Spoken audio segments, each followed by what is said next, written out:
마가복음 11장 12절부터 25절까지의 말씀 보도록 하겠습니다. 이튿날 그들이 베다니에서 나왔을 때에 예수께서 시장하신지라 멀리서 잎사귀 있는 한 무화과를 보시고 혹 그 나무에 무엇이 있을까 하여 가셨더니 가서 보신즉 잎사귀 외에 아무것도 없더라. 이는 무화과의 때가 아님이라. 예수께서 나무에게 말씀하여 이르시되 이제부터 영원토록 사람이 네게서 열매를 따 먹지 못하리라 하시니 제자들이 이를 듣더라. 그들이 예루살렘에 들어가니라. 예수께서 성전에 들어가사 성전 안에서 매매하는 자들을 내쫓으시며 돈 바꾸는 자들의 상과 비둘기 파는 자들의 의자를 둘러 엎으시며 아무 물건을 가지고 성전 안으로 지나다님을 허락하지 아니하시고 이에 가르쳐 이르시되 기록된 바 내 집은 만민이 기도하는 집이라 칭함을 받으리라고 하지 아니하였느냐. 너희는 강도의 소굴을 만들었도다 하시매 대제사장들과 서기관들이 듣고 예수를 어떻게 죽일꼬 하고 꾀하니 이는 무리가 다 그의 교훈을 놀랍게 여김으로 그를 두려워하밀러라. 그리고 그들이 날이 저물매 그들이 성 밖으로 나가니라. 그들이 아침에 지나갈 때에 무화과 나무가 뿌리채 마른 것을 보고 베드로가 생각이 나서 여짜오되 랍비여 보소서 저주하신 나무가 말랐나이다. 예수께서 그들에게 대답하여 이르시되 하나님을 믿으라. 내가 진실로 너에게 이르나니 누구든지 이 산더러 들리어 바다에 던져지라 하며 그 말하는 것이 이루어질 줄 믿고 마음에 의심하지 아니하면 그대로 되리라. 그러므로 내가 너에게 말하노니 무엇이든지 기도하고 구하는 것은 받은 줄로 믿으라. 그리하면 너에게 그대로 되리라. 서서 기도할 때에 아무에게나 혐오가 있거든 용서하라.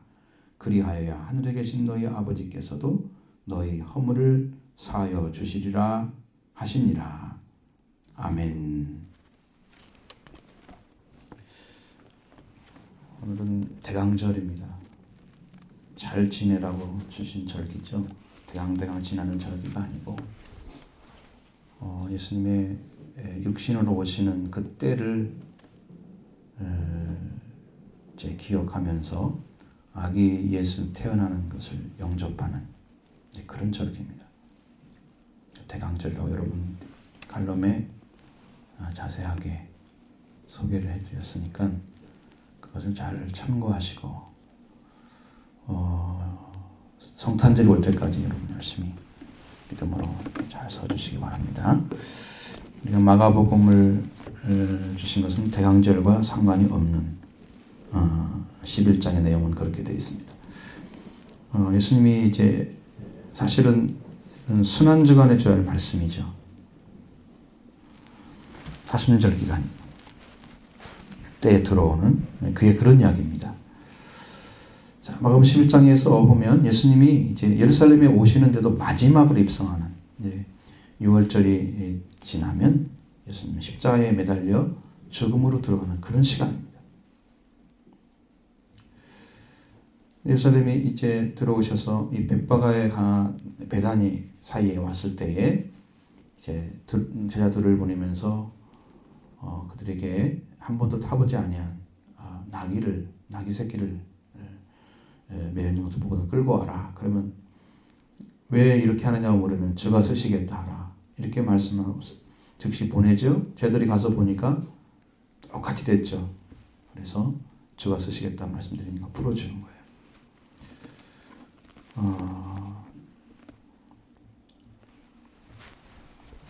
예수님이 일러준 대로 해서 허락을 받고 나귀 새끼를 타고 입성을 하시죠. 많은 사람들이 환영하면서 호산나를 부릅니다. 그러고 나서 예수님이 이뤘을 때에 예수님이 첫 번째 딱 들어가서 무엇을 했느냐 그러면 성전을 둘러보신 거예요. 첫날에. 그 날이 이미 저물었습니다. 시간이 다 됐어요. 잠잘 시간이죠. 그래서 자들을 데리고 베다니로 갑니다. 거기서 대략 한 2km 좀 넘게 떨어져 있습니다. 베다니아와 예루살렘은 아주 가까운 거리예요.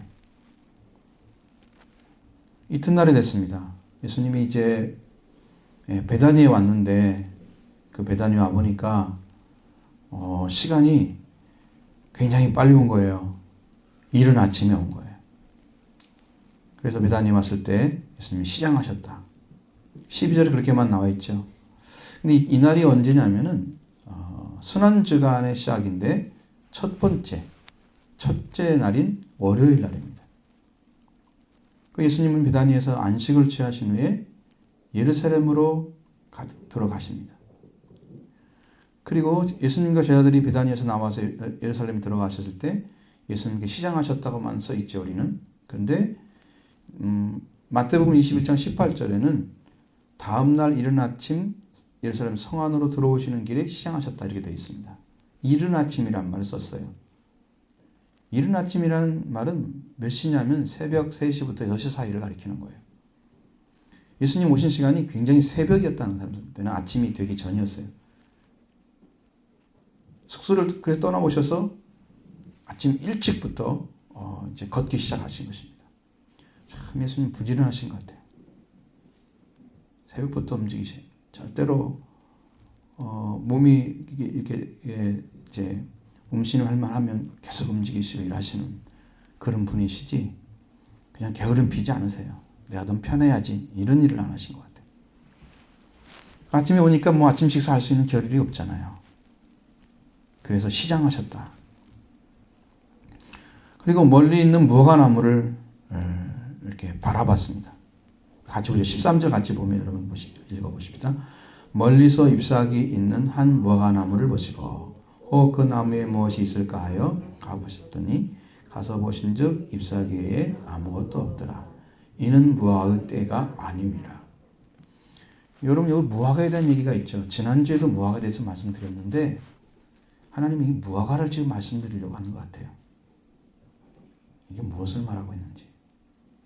지난주에 말씀드린 무화과나무 비유를 배우라 이렇게 말씀하신 마가복음 13장 28절의 말씀. 근데 그때는 가지가 연해지고 잎사귀가 내어지면 여름이 가까운 줄 알라 그렇게 말씀하셨잖아요. 이것은 무화과가 자라나는 그 과정 속에서 마지막 때의 모습도 이렇게 이루어지면 그때가 되는 거다. 지금 그걸 얘기한 거죠. 때를 구별하라는 얘기입니다. 그런 일이 이루어지면 이때가 된 것이다. 그 얘기를 하고 있는 거예요. 여기다가 다른 것을 자꾸 집어넣어서 해석을 하면 성경 해석이 안 되죠. 근데 오늘 이 무화과는 두 가지 측면을 가지고 있어요. 여러분이 이 말씀을 통해서 이걸 찾아내서 은혜 가운데 딱 쓰면 여러분이 정말 큰 은혜를 받을 수 있습니다. 길을 찾는 거예요. 한 가지는 잎사귀만 있는 나무만 되지 말고 열매를 맺는 나무가 되라 하는 이야기입니다. 그래서 두 번째는 무화과 나무를 저주하셨을 때 그 뿌리부터 마른 것을 통해 제자들에게 믿음과 기도에 대해서 가르치시는 현장 학습의 교재로 사용하셨다는 거예요. 봤지 내가 말하는데 이루어진 거. 이렇게 되는 거야. 그러니까 너희는 이렇게 믿고 이렇게 기도해. 이 두 가지를 이야기하는 거예요. 근데 열매 없는 자가 되지 말라고 하는 이야기는 잎사귀는 있는데 열매가 없는 자가 되면 안 된다는 거예요. 성경은 정말 오묘합니다. 이 무화과는요, 이른 봄에서 3월에 작은 가지 끝이 나오죠. 작은 녹색의 혹 같은 게 생겨나기 시작하죠. 조그마한 올라와요. 그리고 잇따라서 잎사귀는 여름을 시작되는 것이 보여집니다. 잎사귀가 올라오기 시작하면서. 그리고 급속히 벌어서 푸른 열매를 맺어가는데 그때는 암수가 함께 있어서 그래서 그 열매로 불려지는 이 동그라미가 올라온 게 불룩한 부분 꽃턱이라고 그러는 건데 그걸 화탁이라고 이렇게 부르기도 합니다. 거기 속에 꽃이 숨어 있어요. 그래서 꽃이 안 보이니까 무화과라 그런 거예요. 사실은 꽃이 있어요. 안에. 그렇죠. 외부에는 보이지 않습니다. 그래서 꽃이 피지 않고 결실하는 모습으로 보입니다. 이 푸른 열매는 성장해서 6월에는 성숙합니다. 6월달이 첫 번째 열매를 따는 거예요. 첫 번째 열매. 처음 열매는 아주 맛있다 그래요. 보통 그러는데 그 열매가 성숙하고 난 다음에 그 동안에 제2의 봉우리가 또 생겨납니다. 바로. 그렇게 해서 8월하고 9월에 또 땁니다. 8월과 9월 사이에 성숙해버려요. 그걸 가을 무화과입니다. 그 다음에 마지막 12월 달에 또 따는 게 있어요. 겨울 무화과가 또 있어요. 근데 본문에는 분명히 예수님께서 열매 없는 무화과를 저주하신데 그때가 아니라 그랬죠. 무화과 때가. 여러분 사람들이 생각할 때 무화과 때가 아닌데 무화과를 따라왔다가 무화과나무가 열매가 없으니까 저주했다. 이렇게 생각되죠. 그래서 성경이 오묘한 거예요. 주님은 열매 없는 때에 찾아오셔서 열매를 내놓으라 하시는 거예요. 항상 준비하고 있어야 되죠. 항상 준비하지 않고 믿음 생활 적당히 하다가 어떤 때가 되면 일하려고 이렇게 하는 것이 아니라는 걸 보여줍니다.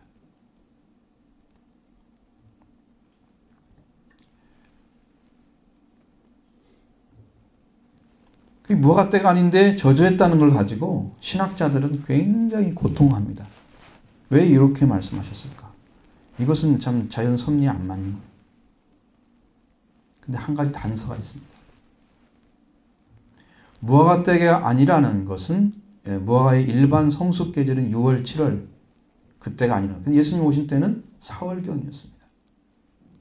4월경에는 겨울 무화과가 남아 있다고 하는 거예요. 겨울 무화과가. 그것이 보통이었답니다. 보통. 거기는 뭐 추운 지방이 아니잖아요. 우리나라 제주도만 가도 겨울에도 꽃이 피잖아요. 그런데 거기는 뭐 더하죠. 겨울 무화과가 남아있어. 그러니까 가서 보니까 잎사귀는 났으니까 이 겨울 무화과가 남아있겠지. 그리고 예수님이 가신 거예요. 가서 봤는데 아무것도 안 보이는 거예요. 그래서 저주를 하신 거예요. 14절을 봅니다. 저주한 것 보면 예수께서 나무에게 말씀하여 이르시되 이제부터 영원토록 사람이 내게서 열매를 따 먹지 못하리라 하시니 제자들이 이를 듣더라. 때가 아닌 때에 열매를 먹고자 하는 것은 그 나무에게 원하는 것을 얻으려 하는, 참 이상하죠. 자기가 원하는 걸 얻어야만 되는 그런 의미처럼 보이잖아요. 우리 이렇게 생각할 수 있습니다. 이런 나무에게 이제부터 영원토록 사람이 내게서 열매를 따먹지 못하라는 것은 해도 너무한 거 아니냐, 이런 반론을 제기할 수 있죠. 그럼에도 불구하고 예수님은 왜 무화과나무에 저주하셨을까? 이것은 또 한 가지 아주 중요한 영적 의미가 있는데, 이것은 다른 말로 하면 유대교에 대한 마지막 선언입니다. 여러분이 여기서 연결을 쭉 시켜서 이 말씀을 하나의 맥으로 통하지 않으면 성경은 이해할 수가 없어요. 왜 예루살렘에 오셔서 무화과나무에 대한 저주를 하시고 난 다음에 성전 정화를 하시는 일을 하셨나? 성전 다음 날에 성전에서 종교의식을 행하는 것을 금지시켰다. 이 종교의 마침을 말하는 거예요. 예수님께서 성전에 들어가셔서 정화하시고 만민이 기도하는 집으로 칭함을 받으리라 이렇게 말씀하시죠. 15절 17절 봅니다.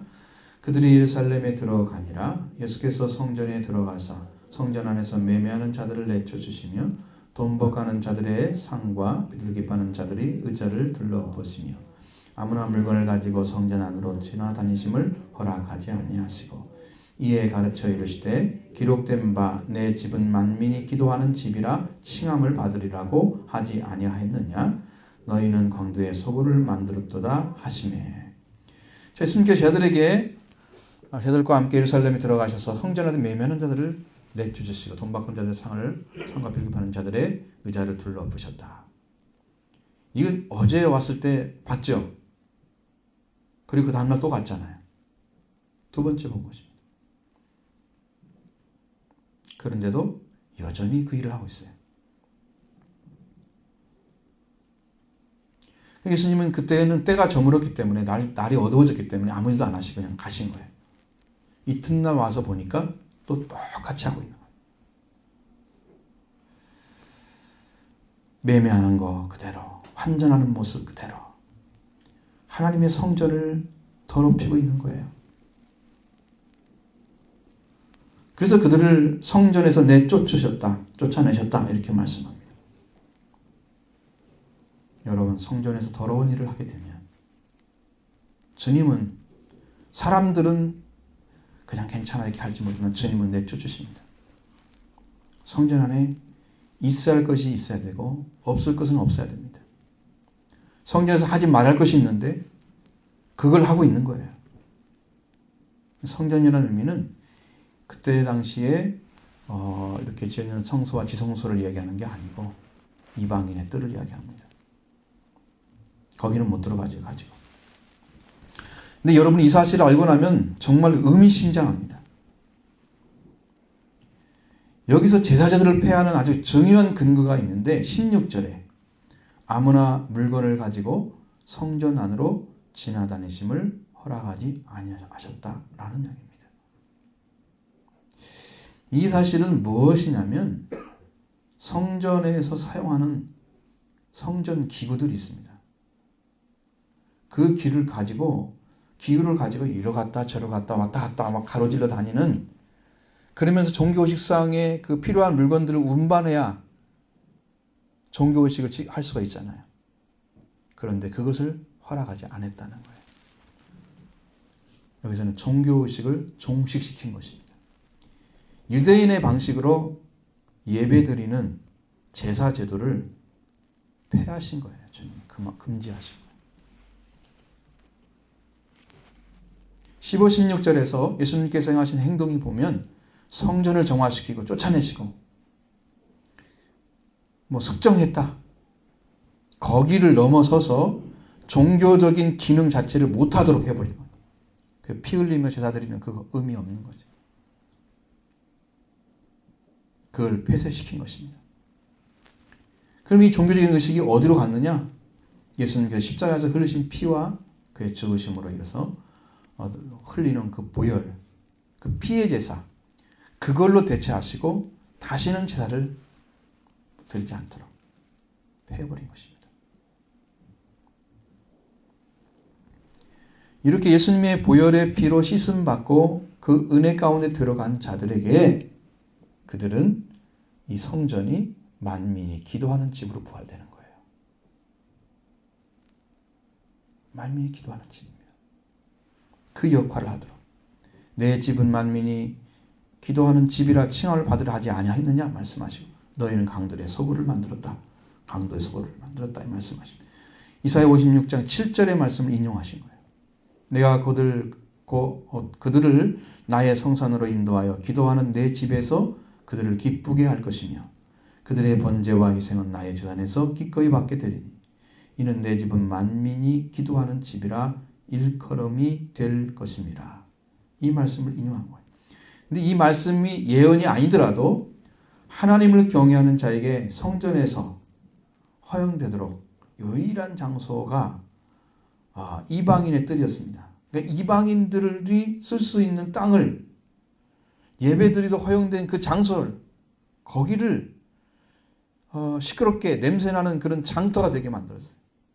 재물을 갖다가 소와 양과 이런 비둘기 이런 걸 파는 거. 그 다음에 그 옆에 환전소 만들어 놓고 돈 바꿔주는 거. 이방인들이 가야 할 그 성전의 의미를 없애버렸어요. 이 복음은 성전을 통해서 내려오는 이 말씀이 쭉 펼쳐서 세계를 다 덮어야만 되는 거예요. 성전에서 나오는 그 동양한 그 물이 흘러서 닿는 곳마다 모든 생명의 사체가 살아나요. 그러니까 여기는 이 성전으로서만 보호되는 게 중요한 게 아니고 이 성전에 나오는 물이 흘러가서 만민을 살리는 물로 바꿔줘야 되는 거예요. 그렇게 역사가 일어나야 돼요. 그것을 이스라엘이 막고 있는 거예요. 이방인들을 더럽혀가지고 이방인으로 흘러가지 못하도록 해버려요.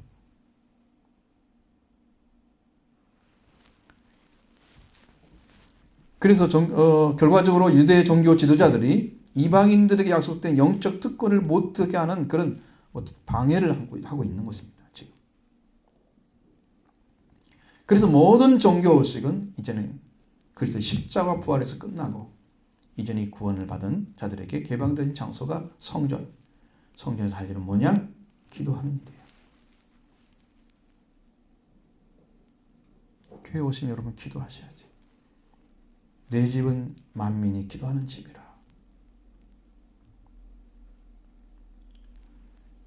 은혜는 하나님이 주실 테니까 은혜 받고 너희들이 기도하라는 거예요.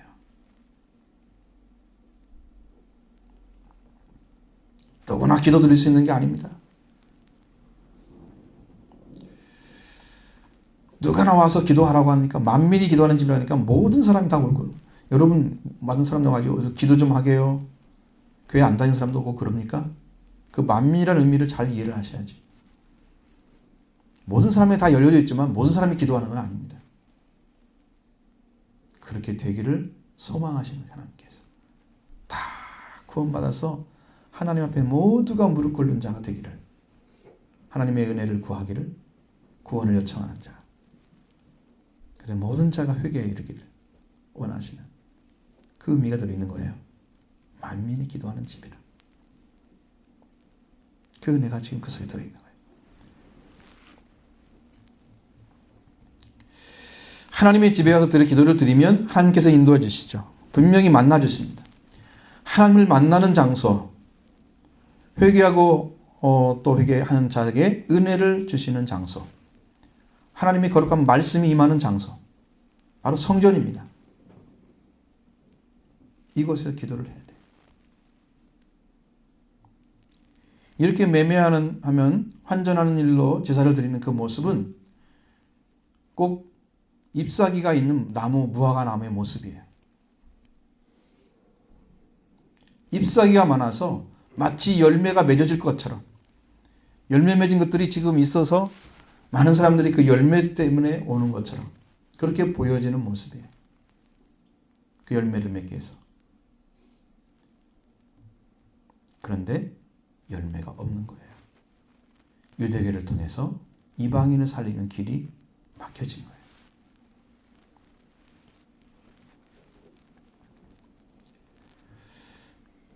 예수님이 4월쯤 가셨다면 겨울 열매, 겨울 무화과 열매라도 맺고 있어야 돼요. 그라도 붙어 있어야 되는데 그 열매조차도 없다고 하는 거예요. 우리들이 신앙생활 해오면서 열매도 없는데 예수님 앞에 드릴 것 없잖아요. 열매가 있어야 드리죠. 그건 패해버리는 거예요. 이스라엘 백성들이 하나님을 믿고 종교를 수행하는 것은 하나님께 나가서 속죄를 하고 거룩한 관계를 회복하고 영적인 교제를 이루는 일, 이런 일은 온데가 안 되었고 오로지 제사를 드리는 일 그 자체만 좋아하는 거예요. 그리고 그 제사를 드리기 위해서 제물을 팔잖아요. 예물, 제사 드리는 필요한 예물을 그 팔면서 돈 버는 거, 그 누가 가져갔어요? 다 제사장들과 서기관들 다 가져갑니다. 그 이문 때문에 그 일을 하고 있는 거예요. 환전은 왜 합니까? 돈을 받고 돈 벌잖아요. 자기들이 원하는 것은 성전세를 내는데 자기 원하는 돈으로만 받아요. 그러니까 다른 데서 뭐 로마 화폐나 이스라엘 사람이 아니고 헬라어 화폐나 그걸 가지고 있다면 다 환전을 해야 돼 와서. 자기 것이 원하는 돈만 넌 내라 이거야. 넌 성전세는. 그걸 돈 벌어요. 그 돈을 벌어가지고 자기들의 이익을 챙기는 거예요. 그러니까 거기는 장사 속인 거예요. 일은 잘 되고 있는 것처럼 잎사귀는 많은 것처럼 막 보이는 거예요. 일하고 있는 것이죠. 그런데 주님이 가보니까 열매가 없는 거예요. 패하실 수밖에 없는 거죠. 네. 이건 아니라는 거죠. 이렇게 잎사귀는 무성한데 열매가 없는 그들의 모습이 바로 저주받은 무화의 모습과 같다고 하는 것입니다. 여러분께 찾아올 것입니다. 주님이. 때도 아닌데 열매 내놓으라고 하실 것입니다. 매년 오셔야 됩니다. 매년 오셔야 돼요. 그 전과로 내놓아야지. 그러면 겨울 무화과로 내놓아야지.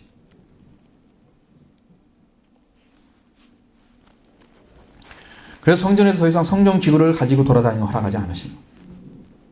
종교의식을 허락하지 않았다는 거예요.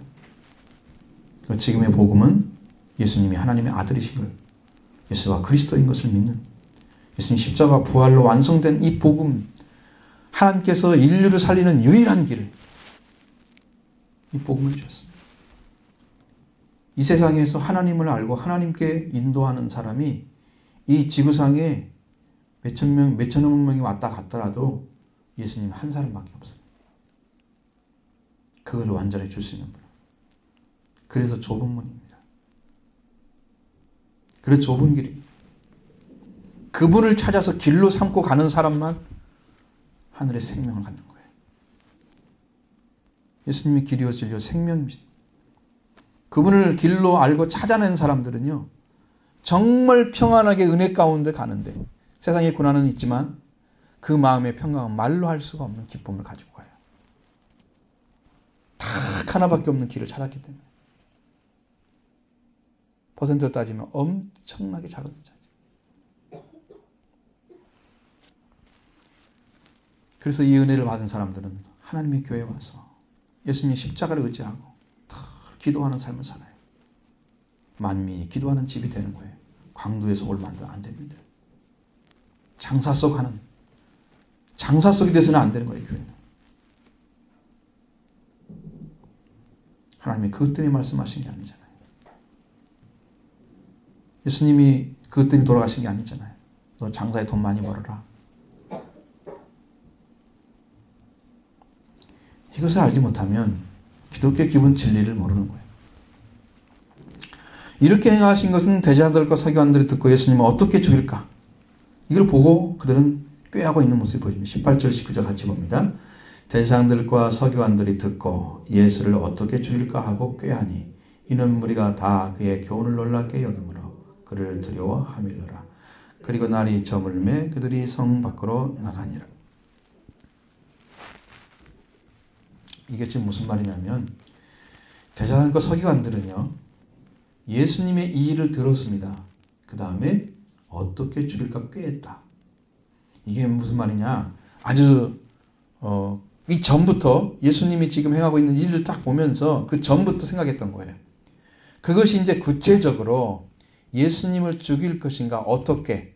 사람들은 그를 놀랍게 여기고 그 교훈을 따라가기 때문에 사람들과 사이에서 문제가 안 생기게 만들어가지고 죽여야 되는데 이거 어떻게 죽일 건가? 그래서 그 방법을 찾는데 골몰하고 조사하면서 아주 진지한 노력을 시도하고 있다, 그런 뜻입니다. 꾀했단 말은.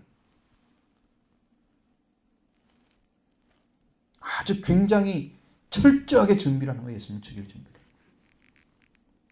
원어에 보니까 아주 기가 막혀요. 예수님이 행하신 모습을 보면서 회개할 자들입니다. 성전을 더럽히면서 성전을 통해서 이익을 얻고자 하는 자들이 예수님을 죽이려고 합니다. 아주 무서운 음모죠.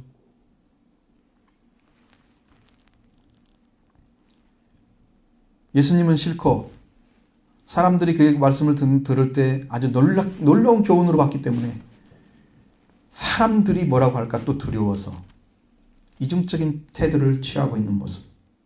그 대제사장과 서기관들의 모습이죠. 하나님 말씀을 듣고 그들이 깨달아서 서야 할 자를 찾고 회복한 길을 찾게 됐다면 얼마나 좋겠습니까?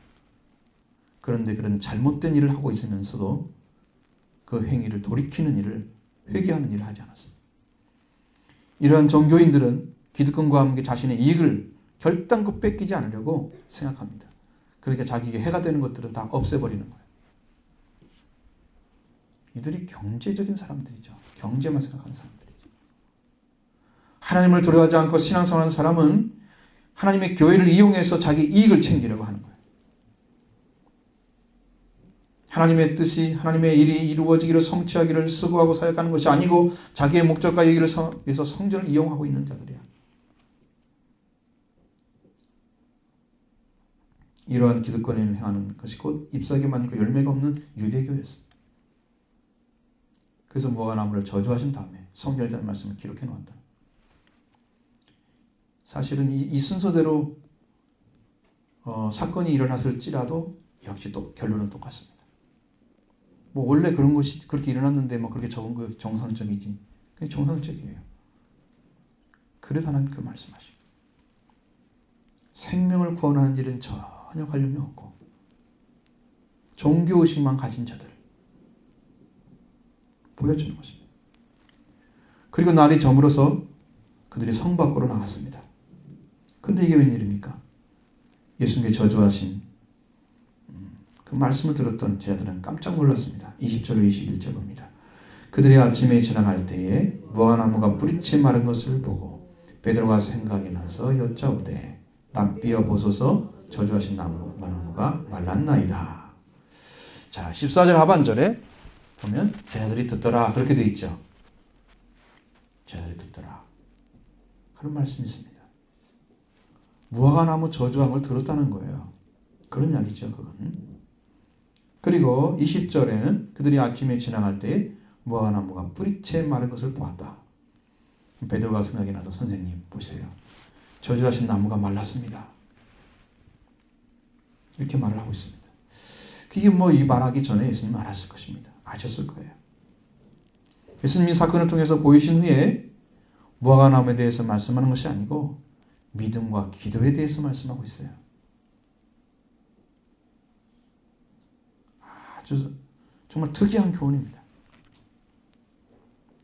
무화과나무가 말랐습니다. 무화과나무에 대한 얘기가 아니에요.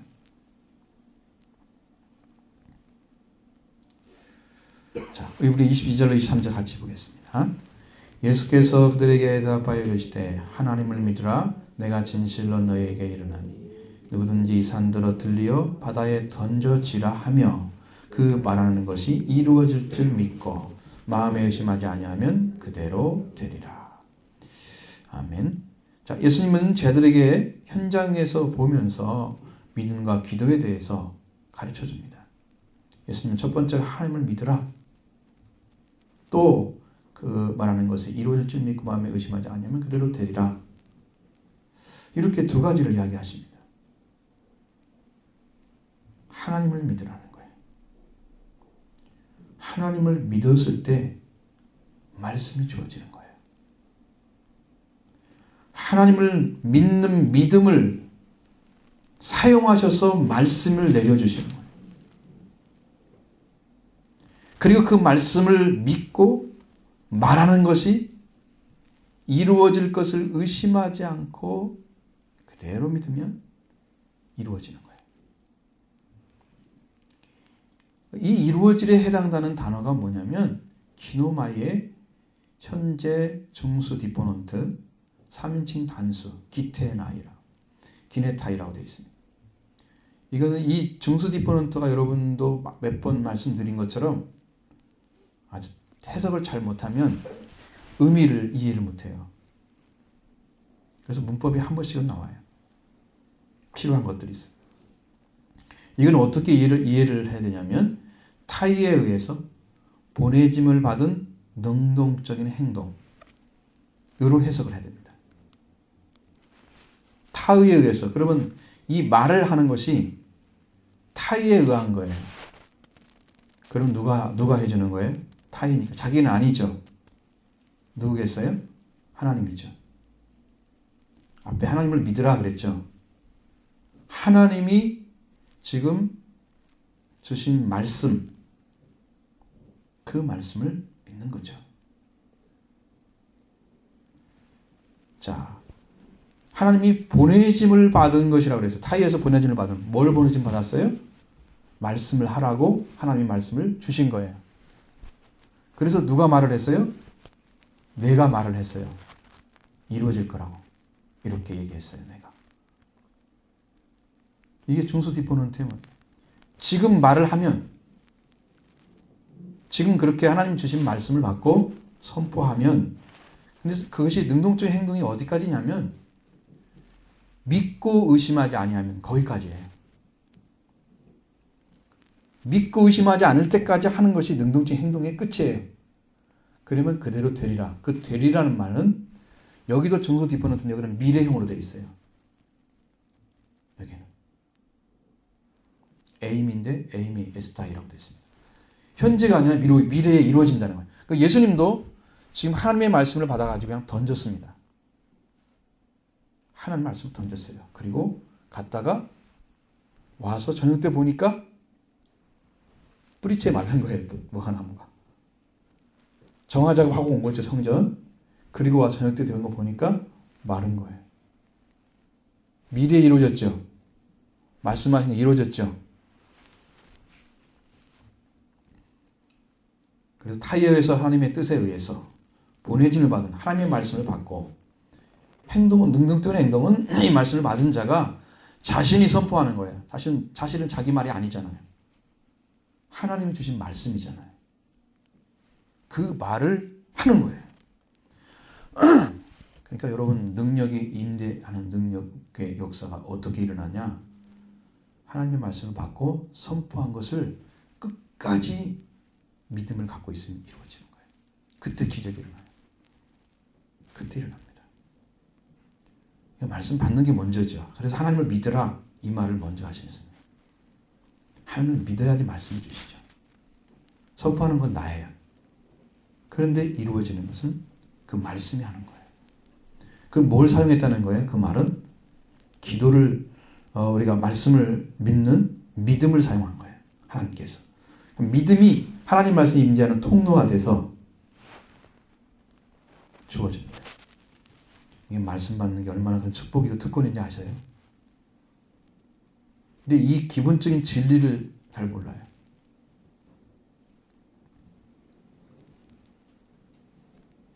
반드시 된다는 거예요. 그대로. 지금 하나님을 믿으라 하시고 산들어 들리어 바다에 던져라 말하는 것이 이룰 줄 의심하지 않는 데까지가 절대 믿음이에요. 그대로 되리라. 하나님은 우리가 믿는 믿음을 사용하셔서 하나님 주신 말씀을 말하게 합니다. 타이어에서 보내진 받은 말씀에 선포합니다. 능동적으로 행동하죠. 자기가 말을 하죠. 하지만 그 행동 안에 말한 것은 의심하지 않고 끝까지 믿음이에요. 절대적인 믿음입니다. 능동적인 행동이 여기까지. 하나님 우리를 믿음을 사용하셔서 주신 말씀을 우리가 했는데 그것은 마치 내가 말하는 것처럼 하는 거예요. 내 말은 아닌데. 그 끝까지 믿게 되면 이것이 이루어집니다. 우리한테 이렇게 하라는 거예요. 말씀을 가지고 여러분 말씀으로 기적을 일으키라는 능력의 말씀이 되는 것입니다. 예수님은 이 방법을 사용하셨습니다. 그래서 예수님은 하나님을 믿으라고 말씀하셔요. 믿음이 없이는 말씀을 받지 못하기 때문에 믿음을 사용할 수가 없기 때문에 그래요. 여러분에게 뭐가 통로가 있어야 내려오죠. 그렇죠? 통로가 있어야 들어오잖아요. 여러분 안에. 그게 뭐예요? 하나님 말씀 들어오는 통로가 믿음. 하나님을 믿는 믿음. 절대 관계가 이루어져야 돼요. 예수님은 무화과나무에게 저주를 했는데 그 저주신 나무가 말랐습니다. 새벽에 저주를 했는데 저녁녘에 가서 보니까 뿌리까지 말라버렸어요. 오후에 늦은 시간입니다. 이 저녁녘이라는 의미는 자 이렇게 하나님을 믿고 말한 것이 이루어진다는 이것 바로 주님께서 말씀하신 저들에게 현장학습을 시킨 거예요. 봤지? 이렇게 이루어지는 거야. 저들은 알았을 것입니다. 우리는 이거 문법을 헤아려야 되기 때문에 늦게 알아듣잖아요. 저들은 이게 무슨 뜻인지 금방 알아요. 문법을 알고 있다면 아무 문제가 없죠. 우리나라 말도 여러분 알아듣기 어려운 말이 거의 없잖아요. 우리 한국어로 썼으면 여러분 알아듣기 어려운 말이 하나도 없을 것입니다. 우리나라 사람이 알아듣도록 다 썼을 거니까 기본적으로 해석하기도 너무 쉽겠죠. 그런데 유대인들은 해석이 없답니다. 성경에. 성경 해석할 필요가 없답니다. 막 들으면 읽으면 알아들어. 우리말이니까 알아듣죠. 근데 우리는 지금 헬라 문법 모르면 무슨 말인지 모르잖아요. 이렇게 차이가 나는 거예요.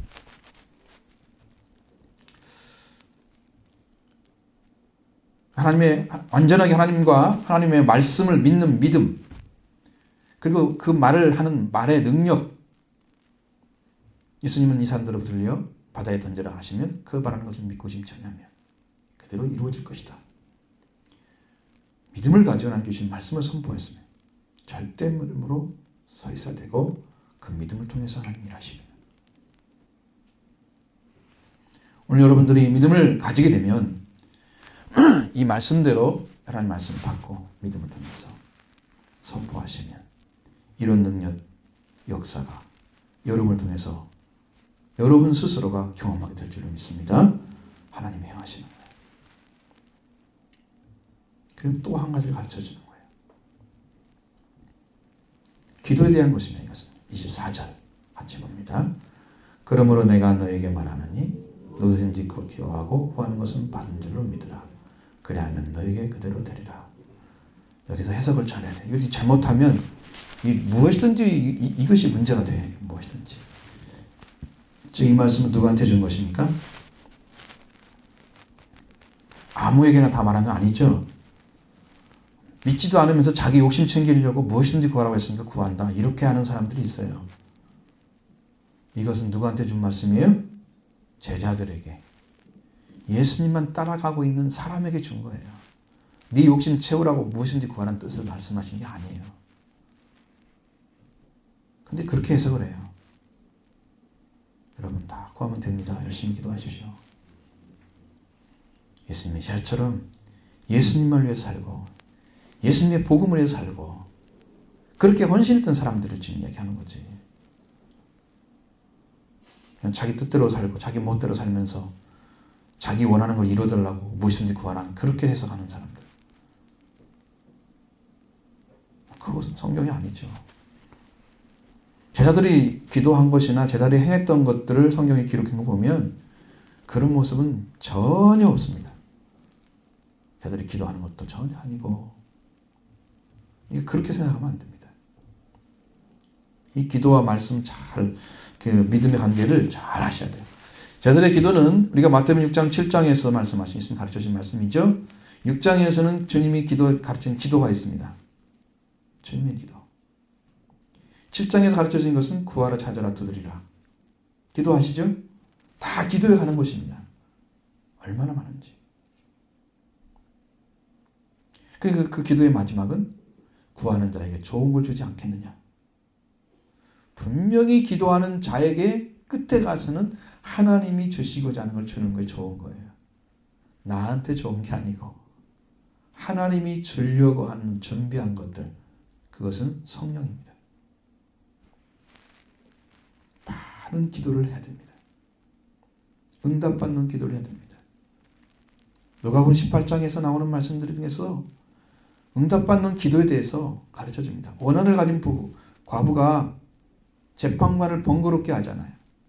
오늘 또 오고 내일 또 오고 또 그 다음도 오고 계속 오니까 너무 번거로우니까 하나님도 안 두려워하고 사람들도 안 두려워하는 이 사람이 너무 번거로우니까 아이고 내가 원한을 풀어줘야지 그냥 너무 힘들어 죽겠어. 시달리는 거죠. 그리고 들어준 거. 들었지. 하물며 하늘에 계신 너희 앞에서 너희 원한을 풀어주지 않겠느냐. 열심히 기도해라. 막힌 것들 다 풀어준다. 하나님께서. 그 이야기 해줬습니다. 또 밤중에 찾아온 버츠를 위해서 자기 친구한테 떡 3댕이 좀 달라고. 빵 좀 달라고. 우리 집은 빵이 다 떨어져서 이 친구를 먹여야 되는데 친구가 밥을 안 먹고 찾아왔어. 내가 어떻게 하겠느냐. 좀 제발 좀 떡덩이 좀 줘라. 아니야 나 지금 밥 다 먹고 우리 식구들 다 지금 잠자고 있어. 불 다 꺼놓고 깰 수가 없어. 그런데도 계속 얘기하는 거야. 제발 좀 우리 친구를 달라. 그러니까 간청을 하니까 그 사람이 일어나 주는 거예요. 너희도 그렇게 기도하라는 거예요. 그 말씀 하시는 거예요. 18장에서 또 한 가지 바리새인과 서기관의 기도가 나타납니다. 그 바리새인의 기도는 자기가 지금까지 행했던 거 이렇게 하고 저렇게 하고 저것도 하고 하나님께 나는 이렇게 했죠. 하나님 이거 했습니다. 나는 자랑질하는 거예요. 그런데 세리는 하늘을 우러러보지도 못하고 나는 주여 나는 죄인입니다. 그렇게 기도 한마디를 했는데 거기에서 하나님 판결을 했습니다. 기도에 대해서. 바리새인보다 서기관이 의롭다 하심을 받고 내려갔다. 성전에서 내려갔다 말씀하고 있습니다. 기도도 의로운 기도를 드리라고 말씀하시는 거예요. 마구잡이로 자기 원하는 것 구하라는 얘기는 성경에 한 번도 없습니다. 바른 기도를 해야죠. 그래서 여기 생각했을 때 무엇이든지 구하고 기도하고 구하는 걸 받은 줄로 믿으라. 무엇이든지 기도하라고 구하는 것이라는 제자들에게 주신 말씀이죠. 예수님께 배우고 예수님을 따르고 예수님과 함께 예수님 말씀을 들은 자들이 구하는 게 뭐겠습니까? 하나님 말씀으로 다 정리가 돼서 그들이 구할 것은 성령을 구합니다. 말씀을 구하는 거예요. 하나님의 나라를 구합니다. 복음을 구하는 거예요. 그들의 자리는 정해져 있어요. 근데 우리 사고 속에는 내가 원하는 거 구하면 되는 것처럼 마치 그걸 안 들어주면 하나님 나를 안 사랑하는 것처럼 이렇게 사고를 가지고 있는 거예요. 이거 내쳐버려야죠. 버려야 됩니다.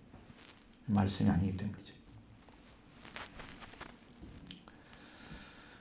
그리고 하나님 관계 안에서 하는 생활, 그걸 위해서 기도를 했습니다. 그들은.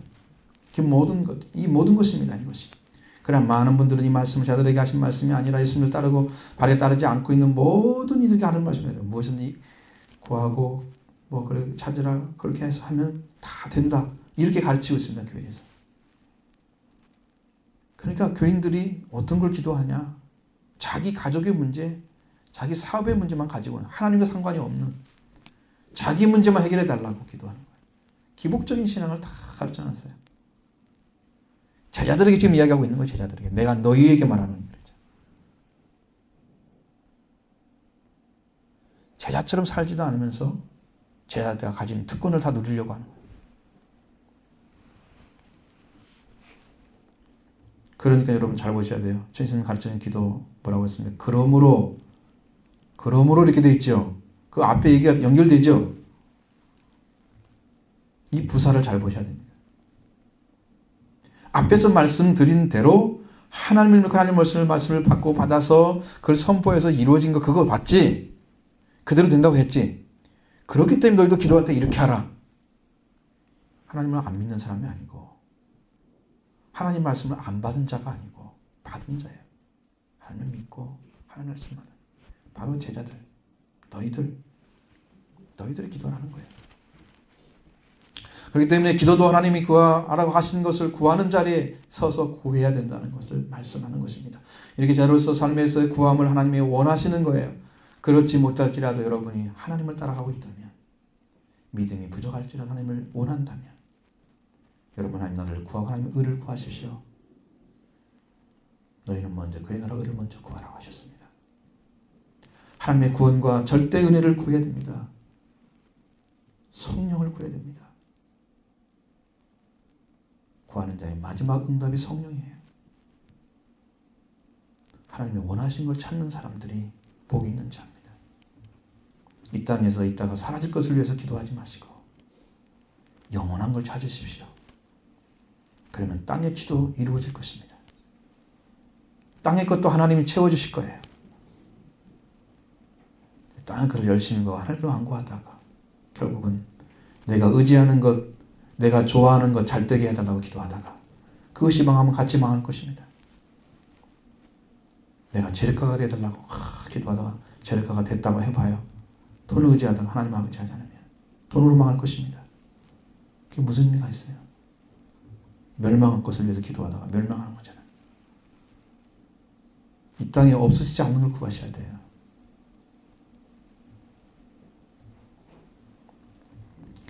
마지막으로 기도의 또 다른 교훈을 말씀하고 있습니다. 서서 기도할 때에 아무에게나 혐의가 있으면 용서해야만 한다. 라는 얘기입니다. 25절 같이 봅니다. 서서 기도할 때에 아무에게나 혐의가 있거든 용서하라. 그리하여 하늘에 계신 너희 아버지께서도 너희 허물을 사하여 주시리라 하시니라. 예수님께서 서서 기도할 때에 아무에게나 혐의가 있거든 용서하라. 이렇게 말씀하시는 것은, 자, 이 말씀은 뭔 말이냐면 서서 기도한다는 말이 참 이해가 잘 안 되잖아요.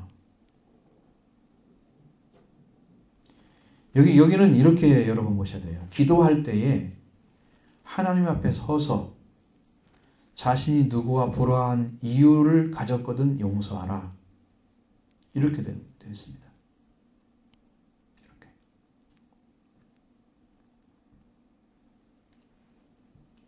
불화한 이유가 있다면 그것까지도 용서하라는 거예요. 그것까지도. 우리는 하나님 앞에 단독자로 서는 것입니다. 유대인의 기도는 서서 기도하는 것과 앉아서 기도하는 게 있습니다. 그 의미를 말하고 있는 게 아니에요. 기도하는 방법을 얘기하는 게 아니에요. 서서 기도한다는 말은 지금 하나님 앞에 서서 지금 있다는 얘기를 하는 거예요. 하나님 앞에 단독자로서 딱 둘이 하나님하고 지금 너하고 그 기도할 때 그 어떤 사람이든 간에 불화한 이유가 있거든 그것을 용서하라고 하는 거예요. 그걸 용서하라. 그래야 하나님께서는 우리의 개인적인 죄를 용서해 주십니다. 자기가 가지고 있는 개인적인 하나님 앞에 서 있는 자는 기도하는 자를 말하는 거예요. 서서 기도한단 말. 그래서 그 서서 그 말이 하나님 앞에 서 있는 것이. 그리고 기도하는 자는 어떠한 경우에도 불안한 일을 가지고 있다면 빨리 용서를 하셔야 하나님께서도 우리의 기도를 들으신다는 겁니다. 우리의 기도를 우리를 용서해 주시고 우리의 기도를 들으시는 거예요. 그게 포인트예요.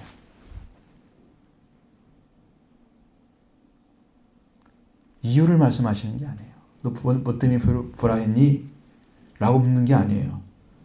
불화한 이유 자체를 용서해야 돼요. 하나님이 왜 그렇게 말씀하실까? 도대체 우리는 마음속에 있는 것들을 잘 해결하지 못하는데 왜 그렇게 할까? 예수님이 이뤄놓으신 구원에는요. 그게 안 들어가 있습니다. 인간적인 관계. 다 부활시켰기 때문에 하나님의 관계부터 부활시키고 만물을 다 부활시키고 그 예수님 안에서는 새 것만 있습니다. 그래서 그리스도 안에는 뭐가 있어요? 그리스도 안에 있으면 새로운 피조물이라. 그래서 말씀하시는 이유예요. 그게. 예수님 안에는. 그러니까 옛 것을 가지고 옛 관계 안에서 만들어진 모든 것들은 다 제해져야 돼요. 사라져야 돼요. 그래야 예수님이 가진 새 것을 누릴 수가 있는 거예요.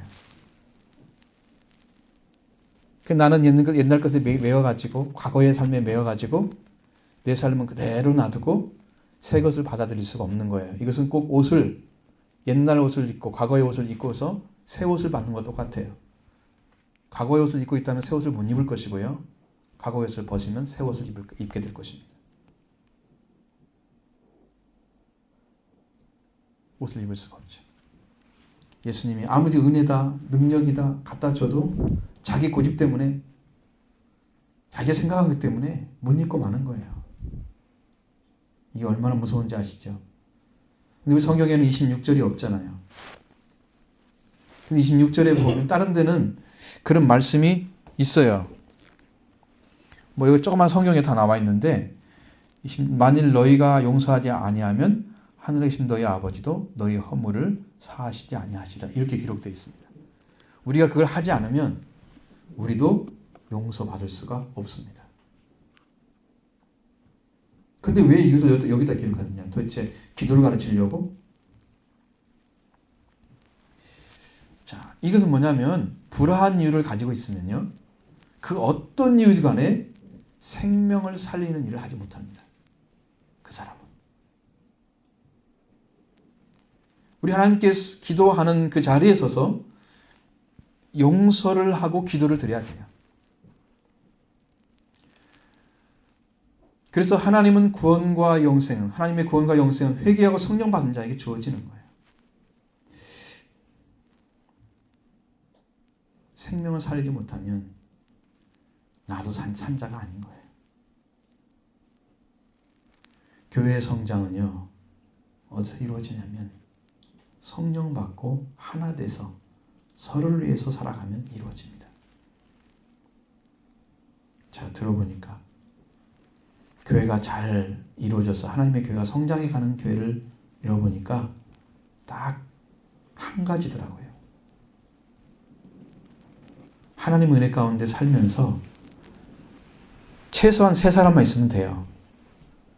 3사람 정도만 있으면 하나가 돼서 서로를 위해 사는 거예요. 그러면 그 안에 성령이 일을 하십니다. 성령이 일을 하면서 거기에 하나님이 붙여주는. 근데 3년 만에 250명이 모인 교회가 있대요. 근데 그분들의 얘기를 들어보니까 거의 중심이 그거예요. 그분들은 서로를 위해 산대요. 처음 모였던 사람들이. 그러니까 하나님이 차츰차츰 그 하나가 돼서 모여지는데 3년 만에 250명이 모여오는 거예요. 성령이 일하시는 곳에는 하나님이 사람들 보내십니다. 그럼 어디서 일을 하시느냐? 이렇게 원수 맺고 뭔가 마음에 맺혀가지고 서로 관계가 깨어진 상태에 있는 사람들은 안 사용하셔요. 자기를 다 내리고 자기는 비워진 거죠. 서로를 위해 살아가는 거예요. 하나가 된 사람들을 중심으로 해서 하나님 교회를 세워요. 그러니까 여러분 하나 되기 위해서 열심히 하는데도 여러분 그거 내려놓지 않고 여러분 고집이 세죠. 방법론을 안 사용하잖아요. 하나님께서 말씀하신 대로.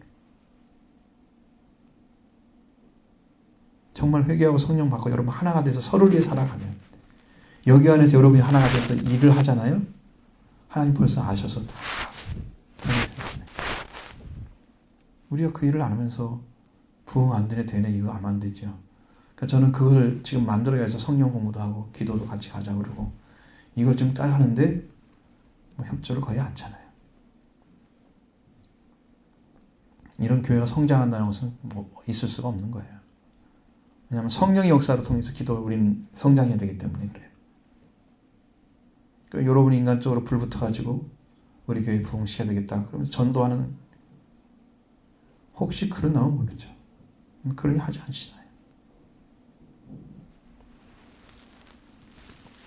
그 방법론은 옳지 않지만 그런 열정이라도 가지고 있어야 되는데 그게 없잖아요.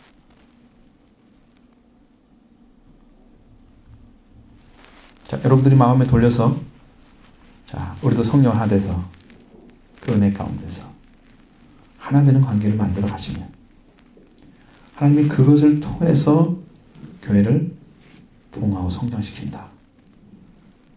이것은 일을 해온 사람은 증거하고 있는 거예요. 우리도 그렇게 마음을 먹고 하나 되어지기 위해서 종교생활 하지 마시고 이제는 신앙생활 하십시오.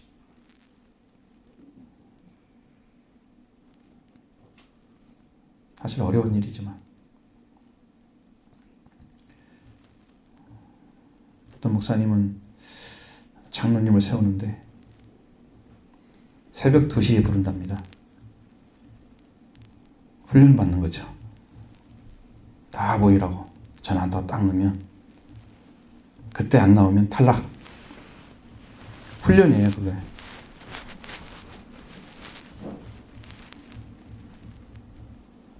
그리고 최후로 하는 것이 관에다 넣고 못을 박는답니다. 주님에서 죽도록 충성하겠느냐는 묻는 거예요. 우리가 종교 생활을 하니까 안 되는 거예요, 교회가. 신앙생활하지 않기 때문에. 이제 바꿔질 때 됐죠? 여러분들 변화될 때 됐잖아요. 그런 신앙으로 바꿔져서 여러분이 하나가 되어지면 주님의 일을 먼저 생각하시고 하나님의 교회를 하나님 앞에 드리기 위해서 먼저 주님 일을 하시면 우리도 변화를 입어서 하나님께서 저에게 2번 정도는 부흥을 했다는 말씀을 주셨어요. 확실히 알 수 있어요. 제가 영으로 하나님의 명령이 좀 떨어지면 좋겠어요. 탁 말씀하시고 그러면 어떤 일이 벌어질 거예요. 저한테 감동을 주셨습니다. 내가 너를 부흥하겠다. 저의 입장도 아주 중요하고 여러분들도 하나가 되어지는 것. 하나가 되어지기 바랍니다. 그런 중심으로 모아지기 바랍니다. 하나님 일하시도록 여러분이 자리를 비워드리는 거예요. 그것이 하나 되는 것이 다른 거 아닙니다. 자, 그래서 여러분 기도와 믿음과 기도는 이런 관계 안에 있습니다. 우리가 말씀을 받고 믿고 끝까지 의심치 않고 선포하면 그대로 이루어지는 것처럼 오늘 기도할 때도 그것을 무엇인지 구하고 그 기도한 것은 받은 줄로 믿어라. 그러면 그대로 이루어지리라. 이 부분이 믿음에 관련된 거고 기도에 관련된 거예요. 우리 이런 기도를 통해서 여러분에게 심령들이 다 하나님 안에 부활된 역사 일어나길 바라고, 또 여러분 심령이 하나님 바로 서서 부흥의 은총을 입어가기를 바랍니다. 그럼 하나님이 교회를 통해서도 이제 새로운 역사를 행하실 줄로 믿습니다.